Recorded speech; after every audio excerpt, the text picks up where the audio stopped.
The wrench slipped from my greasy fingers as I heard my daughter's voice cut through the October night air like a blade through paper. I was underneath my battered Ford pickup, wrestling with a stubborn transmission leak that had been plaguing me for weeks. The garage door was open and voices carried from the kitchen window above. "Dad, you don't get it. Mom's done playing safe. She wants a real man, and Kellan makes her feel alive, not your boring, fix-everything routine." Judy's words hit harder than any physical blow I'd ever taken. 16 years old and already an expert on what constituted a real man. I stayed frozen under the truck, my heart hammering against my ribs like a caged bird. "That's enough, Judy." Jade's voice was cold, controlled. "Your father doesn't need to hear this." "Why not? He's going to find out eventually. Kellan's everything Dad isn't. Exciting, dangerous, unpredictable. Mom deserves better than some mechanical engineer who spends his weekends fixing gutters." I closed my eyes and counted to 10. Asher Trevan, 40 years old, supposedly the stable one in this marriage, the provider, the fixer, the safe choice. Apparently those weren't selling points anymore. 22 years we'd been together, 22 years of building what I thought was a solid life in this fading manufacturing town in western Massachusetts. Our house wasn't much, a modest 2-story with peeling paint and a leaky roof, but it was ours, or so I'd believed. The conversation above continued, but I'd heard enough. I rolled out from under the truck and wiped my hands on an old rag, my mind already racing. Kellan. I knew that name. Jade had mentioned him a few times over the past months, a friend from her new gym membership, she'd said. A consultant who'd moved to town recently, ex-military background. I should have paid more attention. Over the next 3 days, I watched my wife with new eyes. The late nights she'd attributed to museum work.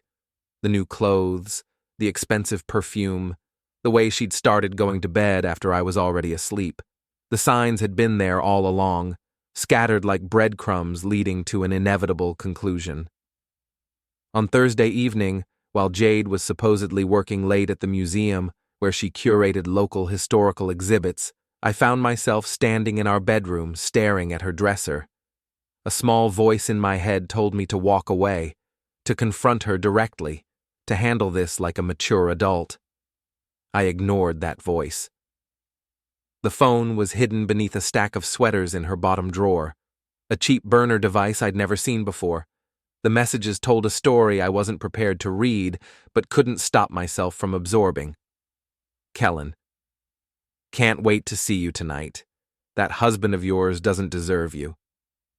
Jade. Asher's working late again.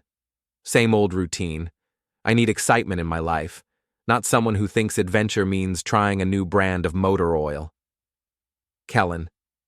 Leave him. We could disappear together. I know places where nobody would find us. Jade. Soon. I'm working on it. Just need to figure out the finances first. The hotel receipts were tucked behind the phone. The Lakeside Motel, just outside town. 3 visits in the past 2 weeks, always on nights when I'd been told she was working inventory at the museum. I photographed everything with my own phone, then carefully replaced the items exactly as I'd found them. My hands were steady, which surprised me. Inside, I felt like I was falling apart, but outwardly, I remained calm, methodical. The engineer in me was already analyzing the problem, looking for solutions. That night, Jade came home at 11:30, claiming she'd been cataloging a new Civil War artifact collection. She kissed my cheek with lips that tasted like lies and slipped into bed beside me. I lay awake until dawn, staring at the ceiling, planning. Friday morning brought the first real test of my newfound resolve. Gordon Henley, our nosy neighbor, cornered me while I was checking the mail. Saw Jade leaving pretty late last night, he said, his watery eyes gleaming with gossip-hungry anticipation. Must be working hard at that museum. Always dedicated to her job, I replied evenly. You know how it is. Gordon nodded, but I could see he wasn't buying it. In a town this size, secrets had a shelf life measured in days, not months. Soon everyone would know what I already suspected. The thought should have embarrassed me. Instead, it made me angry. That afternoon, I drove to Kellan's gym. Iron Paradise, a converted warehouse on the industrial side of town. His black SUV was parked in the lot, gleaming under the autumn sun like a predator waiting to strike. New money, flashy, everything my practical Honda Civic wasn't. I sat in my car for 20 minutes, watching the building, thinking. A plan was forming in my mind, not fully developed yet, but the outline was there. If Jade wanted excitement, if she was tired of safe and predictable, then perhaps it was time to give her something different. The pocket knife I kept for emergency repairs felt heavier than usual as I approached his vehicle. 4 quick punctures, nothing dramatic, just enough to inconvenience him. As I worked, I felt a strange sense of calm descend over me. This wasn't rage, this was calculation. I left a note under his windshield wiper. Regret usually starts here. Walking back to my car, I noticed Gordon Henley across the street, his phone pointed in my direction. He'd been following me, the little weasel. I gave him a friendly wave and drove home, already anticipating the next phase. That evening, Jade received a text while we were eating dinner. She glanced at her phone, and I watched her face change, a flicker of worry crossing her features before she forced a smile. "Everything okay?" I asked. "Just work stuff," she lied smoothly. "Nothing important." But I could see her mind racing, trying to piece together what had happened. The text had been from Gordon, I was certain. Our neighbor was many things, but subtle wasn't one of them.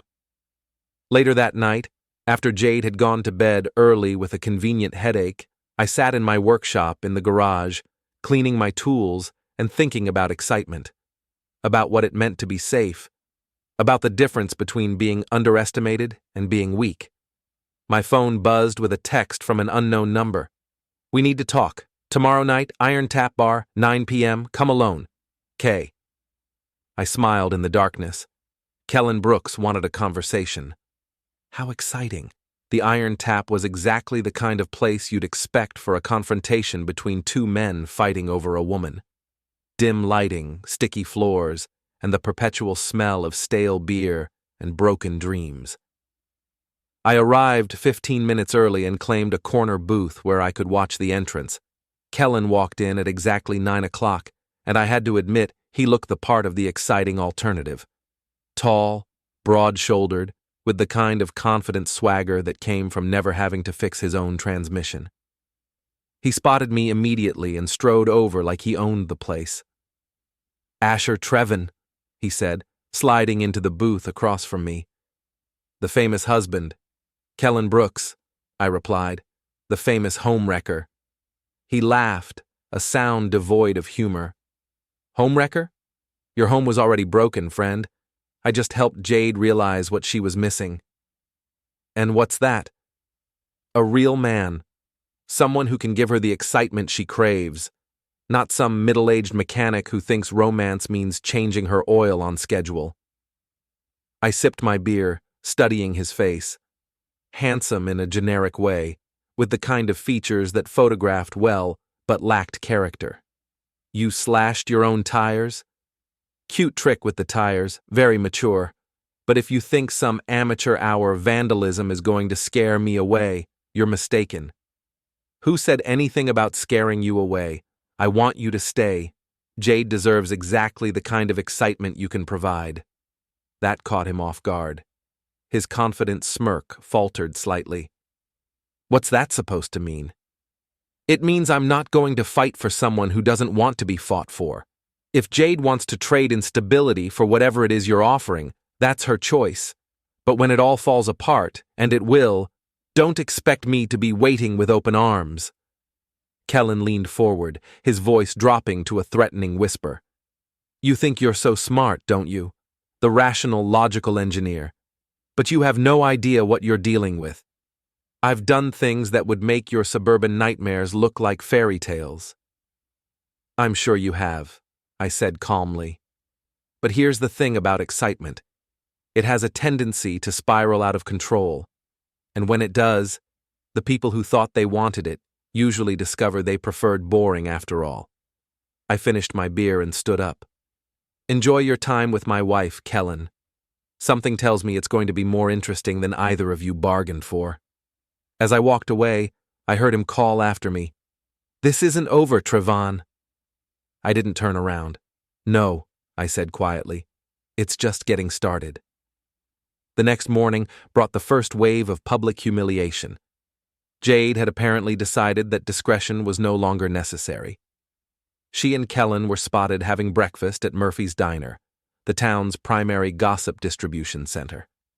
By noon, my phone was buzzing with sympathetic texts from friends and coworkers. "Sorry to hear about you and Jade, man. Hang in there." Tom from the plant. "If you need anything, just call. We're here for you." My sister Beth. "Saw the photos online. That guy looks like a real piece of work." My buddy Mike. "Photos online." I checked social media and found what I was looking for. Someone had posted pictures of Jade and Kellan at the diner, her hand resting on his arm, both of them laughing like they didn't have a care in the world. The comments section was a mixture of sympathy for me and judgment for her, but the worst was yet to come. That afternoon, Judy posted a video on her social media accounts, a carefully crafted piece of teenage drama where she explained to her followers why she was supporting her mother's decision to leave her controlling and emotionally distant father. She painted me as a man who had stifled Jade's dreams, who had trapped her in a life of suburban mediocrity. "My mom deserves to be happy," she said to the camera, her young face earnest and convinced. "She's been sacrificing her own needs for years, trying to make a marriage work with someone who doesn't understand her. Kellan makes her laugh. He makes her feel alive. Sometimes love means having the courage to start over." The video went viral within hours, shared and reshared by people who didn't know me, but felt qualified to judge my marriage based on a 16-year-old's perspective. The comments were brutal. "Good for her. Life's too short to settle for boring. That poor woman. You can tell she's been miserable for years. The daughter is so mature. She gets it." I sat in my workshop that evening, surrounded by the tools and projects that had always brought me peace, and felt the last vestiges of my old life crumbling away. The man I'd been, patient, understanding, willing to work through problems, that man was disappearing. In his place, something harder was emerging. My phone rang. Jade's name appeared on the screen. "Hello, Jade." "Asher, we need to talk. This has gone too far." "Has it? I thought this was exactly what you wanted. Public validation for your choices. I never wanted Judy to get involved. She's just a kid. She's your daughter. You involved her the moment you decided to parade your affair around town." There was a long pause. When she spoke again, her voice was smaller, less certain. "This isn't how I wanted things to happen." "How did you want them to happen? A quiet divorce, where I disappeared into the background while you and your exciting new boyfriend rode off into the sunset? I want us to be adults about this, for Judy's sake. Judy seems to have made her choice pretty clear. She thinks you deserve better than me. Maybe she's right. Asher, please, can we meet somewhere and talk? Just the two of us?" I considered it for a moment, then made my decision. "No, Jade. You made your choice when you decided I was too safe. Live with it." I hung up and immediately called my lawyer, Ron Jeremy, a sharp, unscrupulous man who specialized in difficult divorces. "Ron, it's Asher Trevan. I need to see you tomorrow morning. And Ron, I want you to play hardball." "How hard are we talking?" "Hard enough that she'll regret trading in safe for exciting." The next few days passed in a blur of legal maneuvers and social warfare. I moved all of our joint savings into a separate account, leaving Jade with access to exactly $5. I canceled Judy's college fund payments, froze her credit cards, and had my lawyer file papers that would tie up every asset we'd accumulated during our marriage. But the real masterstroke came when I decided to investigate Jade's new boyfriend more thoroughly. A few phone calls to contacts I'd made during my years in manufacturing, some creative internet searching, and a conversation with a private investigator Ron recommended yielded interesting results. Kellan Brooks wasn't quite the exciting catch he pretended to be. His consulting business was a front for something much more interesting, and his past was littered with complications that would make even the most excitement-hungry woman think twice. As I sat in my workshop, reviewing the file the investigator had compiled, I felt a cold satisfaction settling over me. Jade had wanted excitement. She was about to get more than she'd bargained for. My phone buzzed with a text from an unknown number. "Your wife's lawyer is sleeping with Kellan. Check her emails if you can." I stared at the message for a long moment, then forwarded it to Ron. If Marlo Trasker, Jade's supposedly neutral attorney, was compromised, then this game was about to get much more interesting. The old Asher would have been horrified by the direction his thoughts were taking. The new Asher, the one who was apparently the villain in his daughter's social media story, found himself looking forward to the next phase of this drama. After all, if you're going to be cast as the bad guy, you might as well play the part properly. The revelation about Marlo Trasker changed everything. If Jade's lawyer was compromised, then every legal strategy she'd been pursuing was potentially tainted. More importantly, it meant that Kellan was playing a deeper game than I'd initially realized. I called Ron Jeremy at 7 in the morning, knowing he'd be in his office early. "Ron, I need you to do something that might be ethically questionable." "My favorite kind of request. What do you need?" "I want you to approach Marlo Trasker with an offer he can't refuse. Tell him you have evidence of his relationship with Kellan Brooks, and that unless he provides me with copies of all communications between him and my wife, that evidence becomes public knowledge." "That's blackmail, Asher." "Is it? Or is it just aggressive negotiation?" Ron chuckled. "I like this new version of you. Give me 2 hours." While I waited, I began implementing the next phase of my plan. The joint bank account I'd emptied was just the beginning. I transferred the funds to an account in my mother's name, then had her immediately move them to a trust that would be virtually impossible for Jade to access during divorce proceedings. Next, I called Jade's supervisor at the museum, Dr. Patricia Wells, a stern woman in her 60s who took the institution's reputation seriously. "Dr. Wells, this is Asher Trevan, Jade's husband. I'm calling because I've discovered some irregularities in my wife's authentication credentials that I think you should be aware of." "What kind of irregularities?" "It appears that some of the certifications listed on her resume may not be legitimate.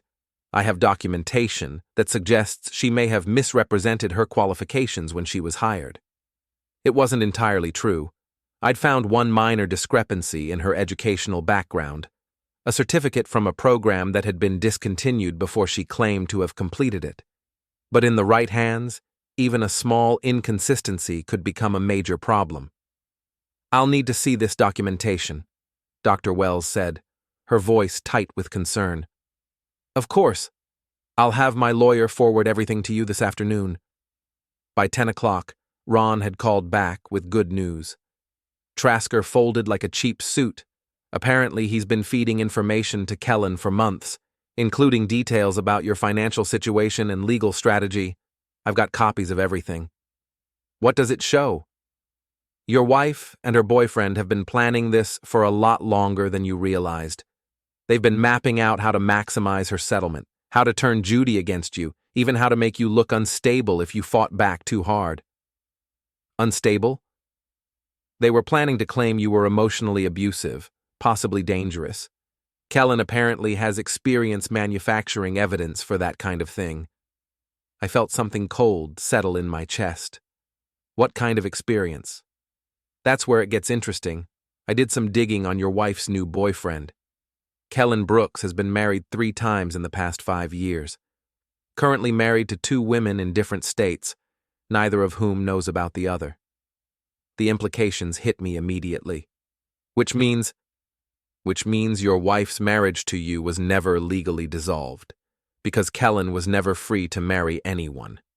Technically, Any relationship she has with him is adultery, and any financial claims she's making based on that relationship are fraudulent. I sat back in my chair, absorbing this information. Jade had traded me in for a man who was not only a bigamist, but potentially a professional con artist. The irony was almost too perfect. There's more, Ron continued. Kellan's consulting business is a front. He's been selling classified defense blueprints to foreign buyers. The FBI has been watching him for months. The FBI? Oh, it gets better. Apparently your wife has been helping him, using her museum credentials to authenticate documents and artifacts that are part of his operation. She may not even realize what she's involved in. I thought about the late nights, the mysterious work trips, the new clothes and expensive perfume. She's in way over her head. And sinking fast. The question is, how far do you want to push this? I considered my options. The old Asher would have tried to save her, would have found a way to extract her from the situation with minimal damage. But the old Asher was gone, replaced by someone who had learned that being too safe was apparently a character flaw. Push it all the way, Ron. If she wants excitement, let's give her more than she can handle. That afternoon, I received a call from an unknown number. Mr. Trevan, this is Agent Sarah Martinez with the FBI. We need to talk. About what? About Kellan Brooks and your wife's involvement with his activities. Can you meet me at the Federal Building in Springfield this afternoon? Am I in trouble? No, sir. But you might be in danger. Mr. Brooks has a history of eliminating complications, and right now, you're a complication.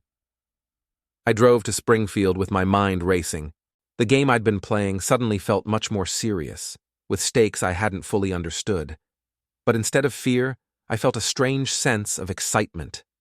For the first time in months, I was the one with information that mattered. Agent Martinez was a compact woman in her 40s, with intelligent eyes and a no-nonsense demeanor. She laid out the situation with clinical precision. Kellan Brooks is part of an international network that steals and sells classified military technology. He uses romantic relationships to gain access to women with security clearances or positions that give them access to sensitive information. Like museum curators who authenticate historical documents? Exactly. Your wife has been unknowingly helping him verify the authenticity of stolen Civil War-era communications that contain coded information about modern defense installations. She doesn't know? We don't think so. But that's about to change. We're moving to arrest Brooks tomorrow morning, and we need your wife to cooperate as a witness. What if she refuses?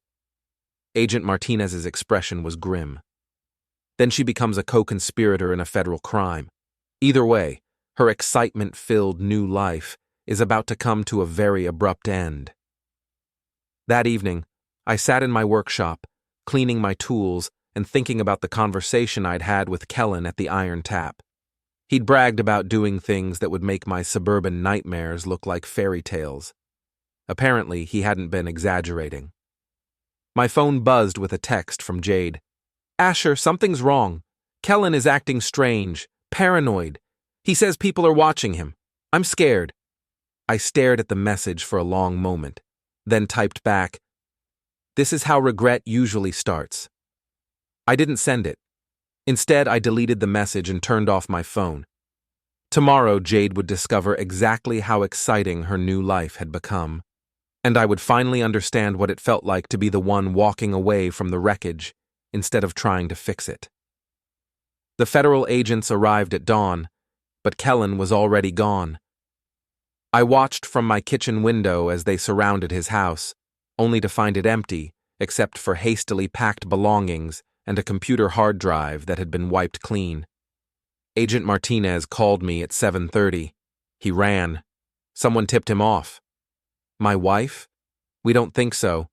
We've been monitoring her communications and she seems genuinely confused about his disappearance, but he left something behind that you need to see. An hour later, I was sitting in a federal building conference room, staring at photographs that made my stomach turn. Hidden cameras had been installed throughout my house, in the bedroom, the kitchen, even my workshop. Kellan had been watching us for months, recording our conversations, mapping our routines. He knew everything about your security work at the defense plant, Agent Martinez explained. Your clearance level, your access codes, even your schedule. You were being set up as a potential asset. Through Jade.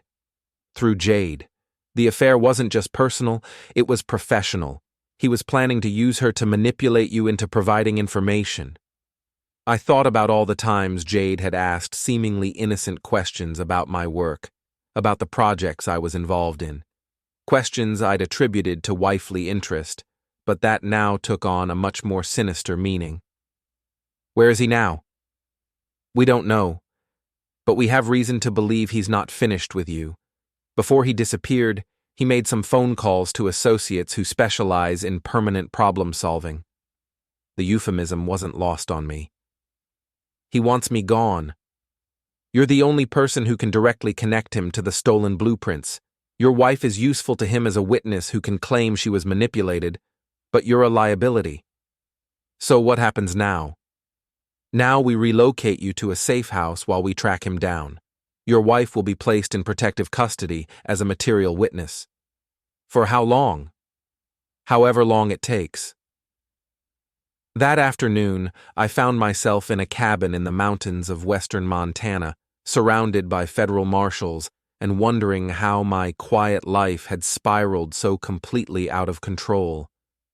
The irony wasn't lost on me.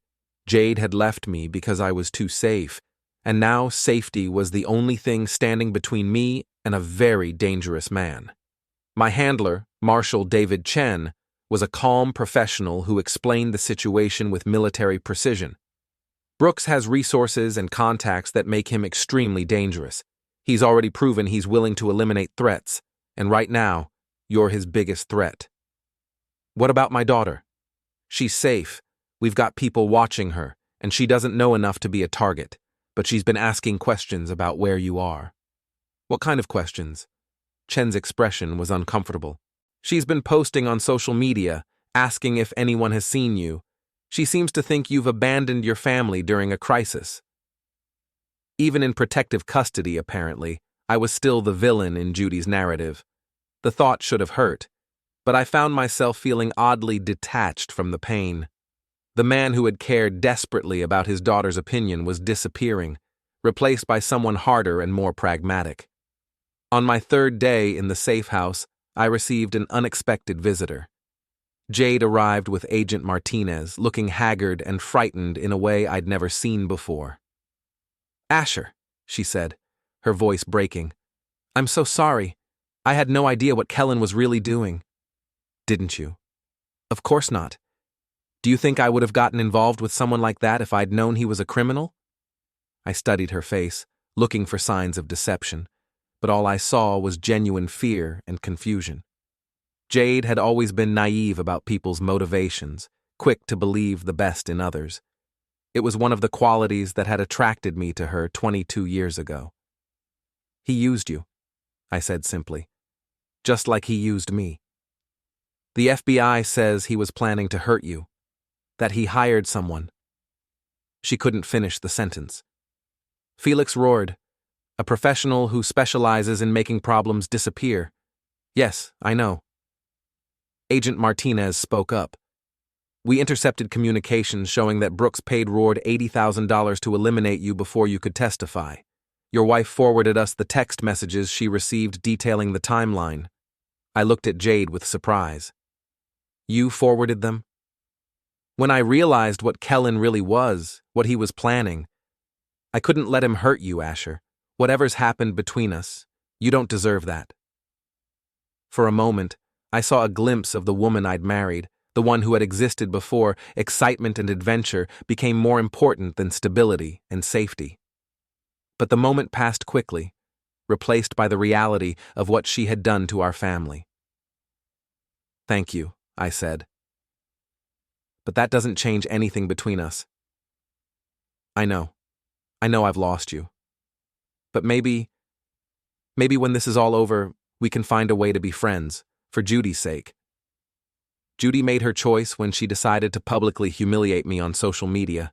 She's your daughter now, Jade. Raise her however you think is best. The hurt in her eyes was real, but I felt nothing. The capacity for caring about their opinions had been burned out of me over the past few weeks. That night, Marshal Chen woke me at 2 a.m. "We've got movement. Someone's approaching the perimeter." I was instantly alert, adrenaline flooding my system. Through the cabin's reinforced windows, I could see flashlight beams moving through the trees. Professional movement, coordinated and purposeful. "Felix Rourde?" "Most likely. We're moving you to the secondary location." But before we could move, the lights went out. Emergency power kicked in a moment later, bathing everything in red light that made the cabin feel like the inside of a submarine. "Change of plans," Chen said, drawing his weapon. "We make our stand here." The next few minutes were a blur of controlled chaos. Voices shouting orders, the sound of vehicles starting outside, the crack of gunfire in the distance. I found myself crouched behind an overturned table, wondering how my life had become an action movie. Then I heard a voice I recognized calling from outside. "Asher Trevan, I just want to talk." Felix Rourde had found us. Chen spoke into his radio. "All units hold position. Do not engage unless fired upon." "What's he doing?" I whispered. "Trying to draw you out. Don't take the bait." But Rourde's next words changed everything. "Your wife is with me, Trevan. You've got 60 seconds to come outside, or she starts losing pieces." Through the window, I could see a figure in the clearing, Jade, with someone behind her holding what looked like a gun to her head. Chen grabbed my arm. "It's a trick. We've had her in protective custody. That's not your wife." But even as he said it, I could see that it was. Somehow Kellan had gotten to her, had used her to find me. 30 seconds, Trevan." I looked at Chen, at the other marshals preparing for a firefight, at the woman who had betrayed me, but who didn't deserve to face whatever Felix Rourde had planned. Then I made a decision that would have surprised the old Asher Trevan. I walked toward the door. "Don't be a hero, Trevan," Chen hissed as I reached for the door handle. "That's exactly what they want." "Maybe," I said. "But I'm not doing this to be a hero." I stepped outside into the Montana darkness, my hands raised, and felt a strange calm descend over me. For months, I'd been reacting to other people's choices, Jade's betrayal, Judy's judgment, Kellan's manipulation. Now finally, I was making a choice of my own. Felix Rourde was exactly what I'd expected, a lean, dangerous-looking man in his 40s with the kind of eyes that had seen too much violence. He held Jade in front of him like a human shield, a pistol pressed against her temple. "Smart choice, Trevan. Now, we're going to take a little walk." "Let her go, Felix. Your contract is with me, not her." "Contract?" He laughed, a harsh sound in the quiet forest. "This stopped being about money the moment you federal friends started hunting my employer. Now it's about survival." As we moved away from the cabin, I could see Jade's face in the moonlight. She was terrified but trying to stay calm. Whatever else had happened between us, she was still the mother of my daughter. "Where's Kellan?" I asked. "Close. He wants to have a conversation with you before we finish this." We walked for 10 minutes through the dense forest before reaching a clearing where a black SUV was parked. Kellan Brooks stepped out of the shadows, looking nothing like the confident man I'd met at the Iron Tap. He was haggard, paranoid, constantly scanning the tree line. "Asher Trevan," he said. "The boring suburban engineer who's caused me more trouble than a dozen federal agents. Sorry to disappoint you. You should have stayed in your lane, should have accepted that your wife wanted something more exciting than what you could provide." "You mean like federal charges and witness protection? That kind of excitement?" Kellan's face darkened. "This is your fault. If you'd just quietly accepted the divorce, none of this would have happened." "You're right," I said. "I should have been more understanding about my wife's need to help international criminals steal classified information. My mistake." "Shut up," Kellan snapped. You think you're so smart, don't you? The rational engineer who figures everything out? Smart enough to know that you're finished. The FBI has everything: your communications, your financial records, your list of contacts.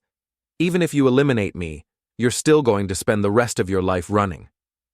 Maybe, but at least I'll have the satisfaction of knowing you won't be around to testify. Felix Rourde shifted impatiently. Enough talking. Let's finish this. But before he could move, the forest around us erupted in light. Spotlights blazed from every direction, and Agent Martinez's voice echoed through a bullhorn. "Federal agents, drop your weapons!" In the chaos that followed, several things happened almost simultaneously. Felix Rourde spun toward the lights, dragging Jade with him. Kellan dove for cover behind the SUV, and I did something that surprised everyone, including myself. I tackled Felix Rourde. It wasn't heroic or graceful. I simply threw myself at him with all the force I could muster, driving him away from Jade and sending both of us crashing to the ground. His gun went flying into the darkness, and for a few seconds we wrestled in the dirt like schoolyard fighters. Then the federal agents swarmed the clearing, and it was over.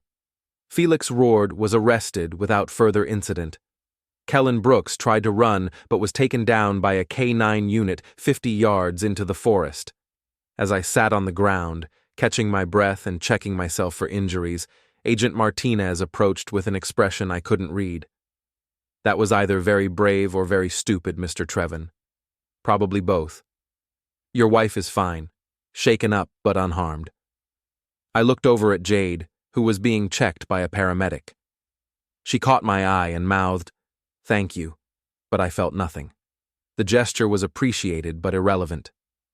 What happens now? Now we go home. Brooks and Rourde will be charged with conspiracy, espionage, and attempted assassination. Your wife will testify as a cooperating witness, which means she'll avoid prosecution for her unknowing participation. And me? You go back to your life, though I suspect it's going to be a very different life than the one you left. She was right. When I returned to Massachusetts 2 weeks later, I found a world that had moved on without me. Judy had started college early, using money from a scholarship program I hadn't known she'd applied for. She left a note saying she needed time to process everything that had happened, that she wasn't ready to see me yet. The note hurt, but not as much as I'd expected. The man who had desperately wanted his daughter's approval was gone, replaced by someone who understood that some relationships couldn't be fixed, no matter how much effort you put into them. Jade had moved in with her sister in Vermont, where she was starting therapy and trying to rebuild her life. The divorce proceedings were finalized without drama. She didn't contest anything, didn't ask for alimony, didn't even want to keep the house. Guilt, apparently, was a powerful motivator for cooperation. The house felt different without them, quieter but not lonely.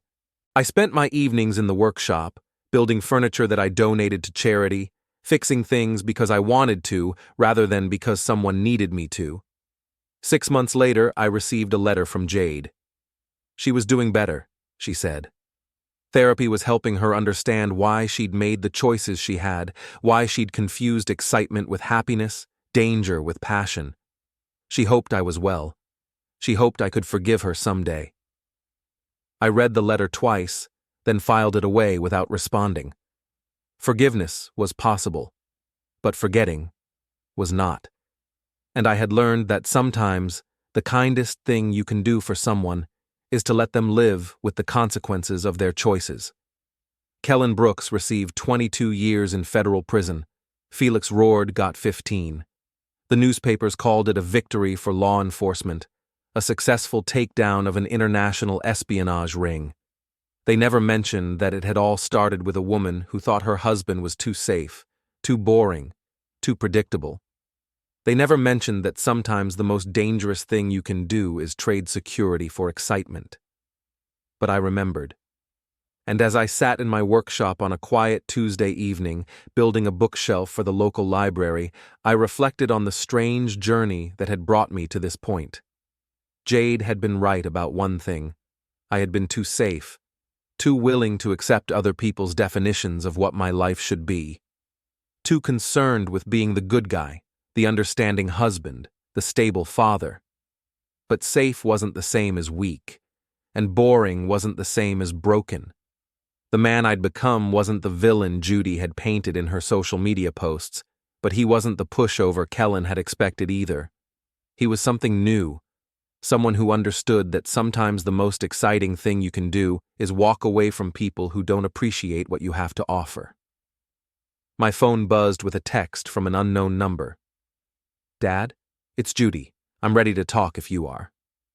I stared at the message for a long moment, then set the phone aside and returned to my work. Some conversations could wait, some relationships needed time to heal, and some people needed to learn that forgiveness wasn't automatic, that trust once broken required effort to rebuild.